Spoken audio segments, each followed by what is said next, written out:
So magandang araw mga kalapatid. Ngayon araw meron tayong mga bisita. Galing pa sila sa malaking lugar. Ito. Si Sir Ian ng Taiwan Gold TV po. Sir. Tsaka si Sir. Yo, what's up mga kalapatid? So, huwag nyo kakalimutan subscribe yung channel na. Ano yung channel nyo? Manyaulop po. Manyaulop. So, like, share, comment, subscribe. Ayan, supportahan natin. Sige.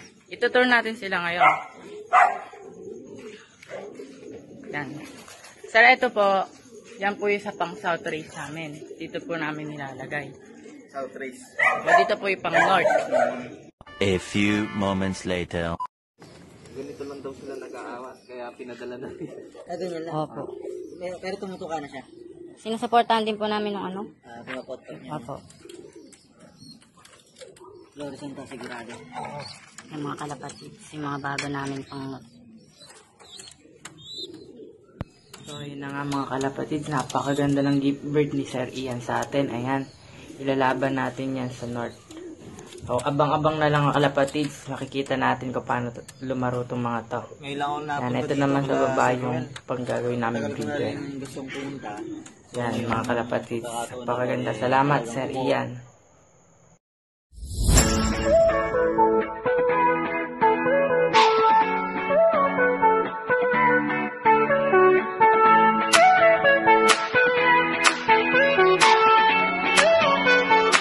A few moments later.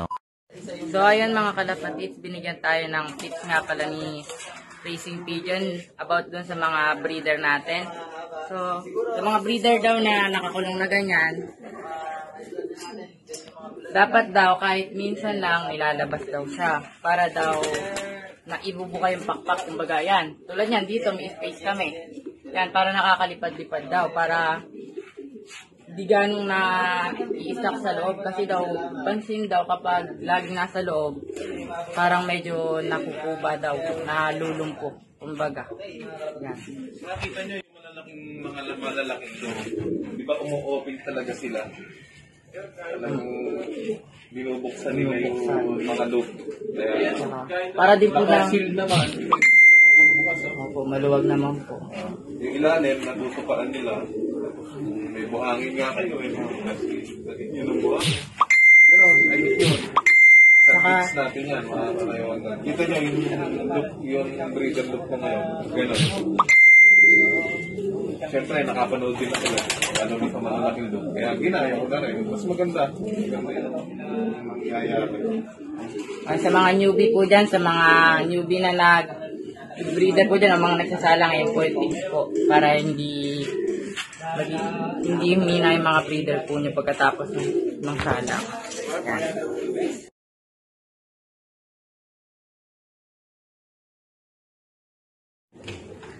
So, yun na mga kalapatid, magpapaalam na sila. Thank you. Thank you, sir. Ayan. Ayos, salamat. Sige. Sir, sa ulitin, sir. Kaya mo yan, tiwala lang. Wala. Patuloy mo, marami ka ng subscriber. Salamat, sir. Puntahan nyo, mga kalapatids. Ayan na, naghahanda na sila. So, yun nga mga kalapatids. Natapos na nga kami dito sa loob, ano. Maraming salamat kay Mayo, kay Sir Ruel. So, pakisuportahan yung channel nila. Ayan.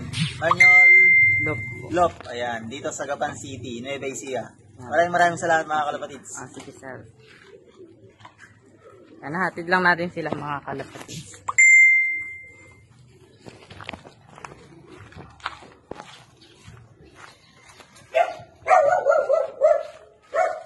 Bali, next time yan, pag uwi na yung kuya ko.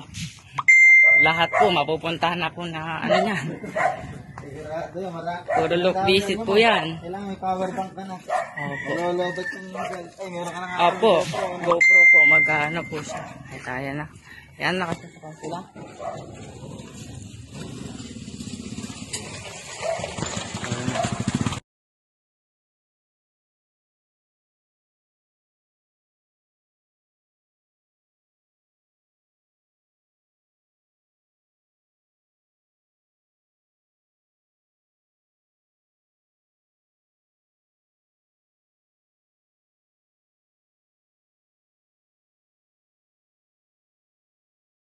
A few moments later. So, ayun na nga mga kalapatids. Kakaalis lang sila.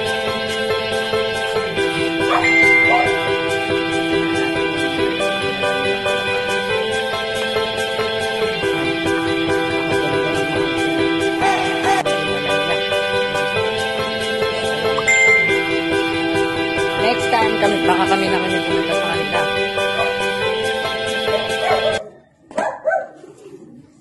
Yan. So, ito.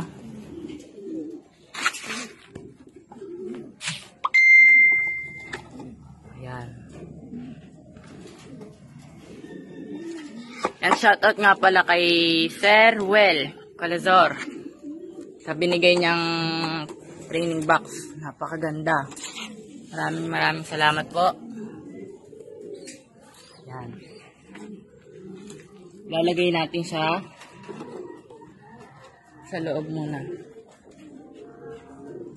Dahil papainumin natin sila mamaya. Yan, sa mga newbie dyan, nagbigay ng tips nga pala si Racing Pigeon. Kasi Sir Ian. About sa pag-breed. Pag nakasalang na. Kahit minsan, paminsan-minsan, ilalabas daw natin yung mga kalapati. At ito, nakikita nyo to mga kalapatids, bagong gawa. Kakagawa lang yan, kahapon. Lagayan ng gamot, medicine box. Yan, at saka to, ituturo ko kayo sa mga bago naming tulungan. Ayan, dito namin pinagkikita yung mga kalapati namin, bago namin, isa lang. Ayan. Pinagkikita muna namin sila. Ito, gift bird. Galing kay Sir Lentoy. Salamat. So, ayan. Pasok na natin. So, ayun na nga. Dito na natin tatapusin ang video natin. Kung nagustuhan nyo ang video na to, mag-like, share, and subscribe. At i-click ang notification bell sa baba ng video na to para lagi kang updated sa mga video ipopost ko. Kaya, hanggang dito na lang. Takpan na yan!